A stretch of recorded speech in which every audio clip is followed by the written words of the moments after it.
Gubernur tolol, ayeuna nuju ramenya seorang tokoh agama anu nyebatkeun sapertoskeun kitu ka Pak Dedi. Apakah ucapannya ditujukan pada saya atau bukan saya tidak tahu. Tetapi orang menanggapi bahwa ucapannya ditujukan pada saya. Benar Pak, diajukan kepada Bapak. Karena Pak Aceng itu orang Garut Pak. Ya betul. Jadi orang Garut itu adalah wilayah kekuasaan Bapak. Karena Garut ada di Provinsi Jawa Barat gitu. Jadi pasti menyebut gubernur itu ya ke Bapak gitu. Orang Garut, alah, gaman Ustaz Aceng, alhamdulillah. Kumaha gelut jeung KDM, jadi itu alah ya menang tanggelut kan menyebut botol, bodoh dan tolol, entar goblok gitu. Teu kudu nyieun klarifikasi, Ceng. Atau salah ku aing gitu diajakan gelut lah gitu. Saha we gitu. Belah ka KDM diajakan gelut teh. Matak cek aing oge nya ieu mah kabeh ngabejaan ka para ulama, ka para santri, ka para ustad tong loba teuing ancup kana politik. Loba anjum karena politik, keharapna sok sasar. Terima kasih telah mengklik video ini. Hari ini masih membahas tentang Ustadz Aceng yang berasal dari Garut ya, yang diduga mengatakan kasar di dalam ceramahnya kepada KDM. Meskipun sudah mengklarifikasi, tapi masih banyak warganet yang merespon atau menanggapi video tersebut. Oke, seperti apa? Kita tonton bersama. Let's go. Gubernur tolol, ayeuna nuju ramenya seorang tokoh agama anu nyebatkeun sapertoskeun kitu ka Pak Dedi. Taya mah kuring menilai secara objektif gitunya di luar dana hibah dan dana-dana yang lainnya gitu. Jadi sebetulnya mah netizennya video eta lamun ditinggal secara utuh itu sebetulnya biasa aja gitunya. Cuman videona lamun dipotong-potong mah komo anu dipotong nanti pas bagian anu nyebutkeun tololna. Otomatis eta teh pasti bakal mengundang opini anu henteu sae gitu. Matak tinggal videona secara utuh gitu. Jadi biasa aja itu teh video teh. Kan memang ayahnya beberapa tokoh anu gaya dakwahna teh memang tetemrig meja gitu. Terus nana teh gogorowokan gitu, teriak-teriak. Ada gitu beberapa tokoh agama anu dakwahna sapertoskeun gitu. Tah mungkin kiai tersebut oge memang gaya dakwahnya begitu. Kan ayeuna kalaluar deui nya video-video anu baheula nuju dakwahna gitu. Gaya dakwahna sapertoskeun kitu, anu jadina malah dibully gitu. Padahal mah baheula teh eta teh biasa aja gitu videona. Tamatak ulah abongkena urang resep ka KDM kitu nya kan kuring ge resep atuh ka KDM da gawena resep atuh ka Pak Dedi teh gitu. Tapi tetep gitu dina palebah menilai hal-hal anu lainna, menilai tokoh-tokoh yang lainnya, ulah abongkena resep ka KDM anu lain dibully gitu kabeh gitu. Jadi henteu kitu gitu. Jadi sebetulnya biasa aja gitu, matak videona sok tinggal secara utuh gitu, ngarah tidak sungudon, ngarah henteu jadi ngarah henteu terus menggiring opini-opini anu henteu sae gitu. Tah gitu ya, itu sih kembali lagi kepada netizen ya, gimana netizen untuk menanggapi dan gimana netizen untuk memahami isi dalam ceramahnya tersebut. Ya, saya juga sudah menekankan untuk para netizen untuk melihat video resminya atau video fullnya yang sudah saya tampilkan di kolom deskripsi. Tapi itu kembali lagi kepada netizen ya, karena ini tadi Ibu Ustadz ini mengatakan bahwa tidak semua itu harus dihujat dan dibully yang menyenggol KDM ya, karena isi ceramahnya ini biasa-biasa aja ya. Kita contohkan lagi kepada Kang Ono Surono ya, seperti kata-katanya biasa-biasa aja, bahkan tidak mengeluarkan kata-kata kasar, tapi ya tetap aja dibully dan dihujat karena dianggapnya ada sesuatu di balik semua perkataannya, ada sesuatu di balik semua pergerakannya. Jadi seperti itu. Jadi ya kalau saya sih ya kembali lagi kepada netizen, karena semua ini yang menilai ini ada masyarakat ya, yang menilai ini netizen ya, tidak bisa untuk dikompori dan tidak bisa untuk diprovokasi atau digiring opininya, nggak bisa, karena semua itu yang menilai rakyat ya, apapun yang terjadi ya rakyat lah, bahkan sampai presiden pun bisa jadi, gubernur bisa jadi, karena dipilih oleh rakyatnya, karena rakyatlah yang memilih ya, karena rakyatlah menilai. Kenapa rakyat pada memilih? Karena rakyat menilai, oh kinerjanya bagus, ininya bagus, dan tentang masalah ustadz yang banyak yang kegerowokan dengan sifat yang seperti itu, dan semua itu juga rakyat yang memilih. Contohnya ada Habib Bahar, terus Habib Rizik, ya masyarakat menilai di situ, dan masyarakat berkomentar tentang ustadz-ustadz yang gayanya seperti itu. Tapi ini saran kalau bisa, karena masyarakat kan pada nggak seneng nih ketika melihat seorang ulama atau tokoh agama yang berteriak-teriak atau seolah-olah arogan. Jadi kalau bisa bagi ulama-ulama atau tokoh agama, ceramahnya yang adem ayem dan jangan pernah mengeluarkan kata-kata kasar, jangan pernah menyinggung politik, kan seperti itu. Karena ya sudahlah, itu kan persepsi masing-masing, pendapat masing-masing ya. Semua itu ya bebas-bebas saja. Yang penting tidak menyakiti dan tidak mengatakan kata-kata yang kasar, kata-kata yang apa ya, yang tidak sepantasnya. Kalau kritik, kalau ini ya biasa-biasa aja kan, namanya juga orang mengkritik ya. Oke, silahkan komen di kolom komentar ya. Ya, di sini juga ada Guru Gembul yang menanggapi KDM saat merespon tentang video viral Ustadz Aceng Garut ya. Kita tonton bersama. Ya aja. Tidak tahu apakah ucapannya ditujukan pada saya atau bukan, saya tidak tahu. Tetapi orang menanggapi bahwa ucapannya ditujukan pada saya, yaitu gubernur tolol. Nah, bagi saya lebih baik jadi pemimpin yang dianggap tolol, tapi bisa berbuat yang terbaik bagi kepentingan masyarakatnya, bisa membangun transparansi anggaran pemerintah sehingga publik bisa mengakses, bisa merubah dana hibah yang biasanya jadi bancakan, dan itu bisa saya buktikan kebancakanannya dan SPJ-SPJ yang diragukan itu menjadi dana yang bermanfaat bagi kepentingan orang banyak. Kemudian juga memberikan beasiswa untuk santri, kita sudah menyiapkan beasiswa untuk santri yang tidak mampu di seluruh provinsi Jawa Barat, membangun sekolah baru, memperbaiki ruang kelas, memberikan beasiswa pada anak-anak yang dianggap miskin dari keluarga miskin juga.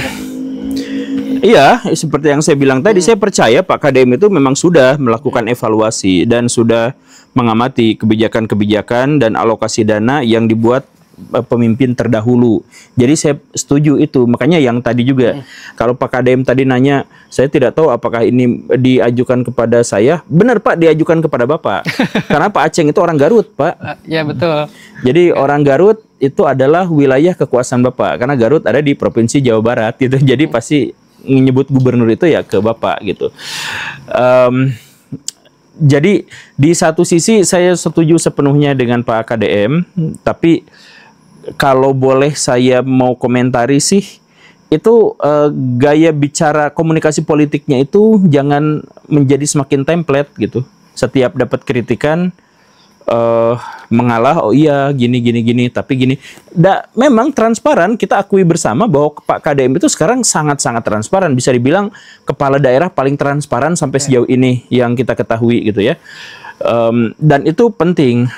Cuman ya ini mah gaya komunikasi politiknya aja, jangan sampai terjebak pada sesuatu yang terus-terusan sama. Setiap dikritik, Anda dangkal. Ya lebih baik dangkal, saya mah tidak apa-apa disebut dangkal juga asal gini. Anda tulul, ya gak apa-apa saya disebut tulul juga, yang penting gini ya. Tapi so far oke banget ya KDM. So far sejauh ini. So far bagus banget. So far sampai sejauh ini sebagai kepala daerah bagus. Sebagai politisi kita tetap harus kritis. Oke. Ya, saya tahu maksudnya Guru Gembul ya. Kita semua sama-sama tahu artinya KDM ini jangan terus-terusan untuk merendah diri tentang kritikan atau kata-kata yang kasar atau orang-orang yang memang mencaci maki. Ya, pada kesimpulannya sebenarnya keinginannya ya tindak tegas atau diberikan sanksi atau apalah seperti itu kan maksudnya. Ya gimana menurut netizen juga banyak seperti itu. Netizen juga sering berkomentar seperti itu ya, ketika seperti itu ya di proses ada yang ngomong di jeblosin aja atau tangkap. Banyak sekali netizen yang berharap seperti itu, katanya tujuannya biar nggak tuman, biar nggak ngulangin lagi seperti itu.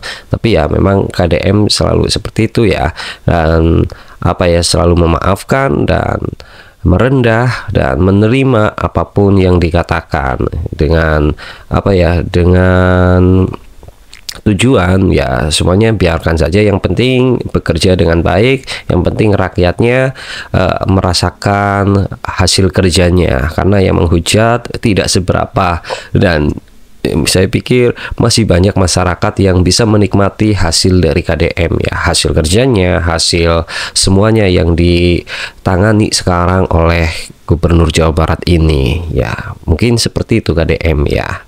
Oke, kita akan melanjutkan lagi. Silahkan kalian yang punya pendapat silahkan komen di kolom komentar. Kita lanjutkan. Dakwah itu ya orang yang punya kepentingan. Pejabat yang curang itu biasanya yang jadi musuh dakwah. Pejabat yang zalim seperti Namrud, Fir'aun, ya. Kemudian ahli ilmu yang sudah mendapatkan manfaat dari ilmunya, kalau dia rubah kebiasaan itu, maka dia tidak mendapatkan manfaat lagi. Maka dia gunakanlah ilmunya itu untuk mempertahankan kebiasaan yang salah, seperti yang dilakukan oleh Haman. Jadi jangan salah, banyak ahli ilmu yang membela tradisi yang salah. Kenapa mereka bela tradisi yang salah itu? Khawatir kalau mereka kehilangan mata pencaharian. Sindirannya. Khawatir kalau mereka kehilangan job. Ya. Khawatir kalau mereka kehilangan cuan, sehingga mereka menutupi kebenaran itu serta mempertahankan kebiasaan yang keliru itu karena mereka telah mendapatkan keuntungan. Kalau itu mereka tinggalkan, maka mereka kehilangan keuntungan itu. Makanya Haman mempertahankan kesalahan serta memperkuat kedudukannya dengan pejabat-pejabat yang berhasil ia pengaruhi dengan ilmunya. Maka jadilah Fir'aun seorang penguasa yang zalim karena didukung oleh ahli ilmu yang curang. Haman. Nah, jamaah yang dirahmati Allah, bal jaa bil haqqi wa saddaqal mursalin. Mereka tahu kalau Nabi Muhammad itu benar. Mereka tahu kalau ciri-ciri kerasulan itu ada pada diri Nabi.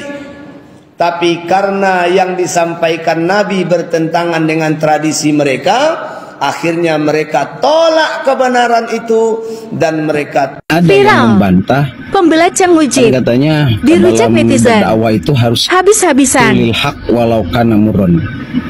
Betul. Dalam agama ada yang dinamakan konsep dakwah. Salah satunya konsep dakwah itu adalah memang kulil haq walau kana murron. Tetapi harus diingat, di sisi lain Allah Subhanahu wa taala dalam Al-Qur'an justru mengajarkan ud'u ila sabili rabbik bil hikmah wal mau'izzah. Di satu sisi memang ada kulil haq walau kana murron, di satu sisi ada ud'u ila sabili rabbik bil hikmah wal mau'izzatil hasanah. Nah, ini harus paham bahwa artinya ada kalanya kita memang harus kulil haq walau kana murron, tidak tedeng aling-aling. Gitu kan, tidak pandang bulu, apapun kondisinya, siapapun yang kita hadapi harus kulil haq walau kana murron. Sampaikan yang benar atau kebenaran walaupun pahit didengar, dirasa, sampai reaksinya mungkin akan dibenci dan lain sebagainya. Betul sekali, tetapi dalam konteks yang mana dulu, gitu kan. Sepertinya kalau misalkan menghadapi kebijakan ataupun sesuatu yang dilakukan oleh pimpinan seperti Bapak Gubernur kita, Bapak KDM, salah kalau kita menempatkan kulil haq walau kana murron. Nah, kemudian berikutnya ada kalanya kita memang harus memakai sistem atau konsep ud'u ila sabili rabbik bil hikmah wal mau'izatil hasanah. Itu tetap harus dengan cara-cara yang bijak, kata-kata yang tidak menyakiti, tidak mengandung unsur ujar kebencian, tetap harus dikedepankan, Dan ingat, siapa yang kita tiru, siapa yang kita tauladani? Rasulullah Shallallahu Alaihi Wasallam. Apakah Rasul mengajarkan seperti itu? Ingat, agama itu rahmatan lil alamin. Oke, itu saja untuk sementara ini karena saya sedang di perjalanan. Yuk kita diskusi, yuk kita ngobrol di komentar. bagaimana sikap kalian dan bagaimana menurut kalian. Tidak usah disebut namanya, mungkin kalian sudah tahu. Silakan di kolom komentar saja. Sekian, assalamualaikum warahmatullahi wabarakatuh. Ya, tadi yang terakhir ya, nggak disebut namanya. Ini komentar untuk siapa? Ya, kalian sudah tahu yang sedang viral ya. Sindirannya sangat dalam sekali ya. Oke, kita lanjutkan. Assalamualaikum. Damang, orang Garut. Allah. Damang Ustad Aceng. Alhamdulillah. Kumaha gelut jeung KDM jadi teu?